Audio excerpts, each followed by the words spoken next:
To install recipes, run the command mod config recipes moderne sync. To search for a recipe, enter in the mod config recipes search and the recipe you're looking for. In this example, we'll search for static analysis. This will bring up any recipe with static analysis in the description. For this example, we want to run the common static analysis issues recipe. For the set active recipe, put yes. This caches the recipe. Now you'll see information on what to do next.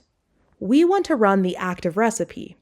Here you can see we ran it on the repositories. 2 repositories had change results. If you do the mod study command, it will produce data tables locally, which can be used for impact analysis on your source code.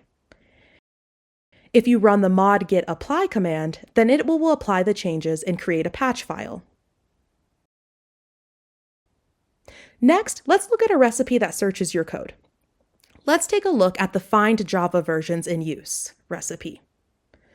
This recipe doesn't change any code, so the only option you have is the mod study command, which creates the data table where you can see the results.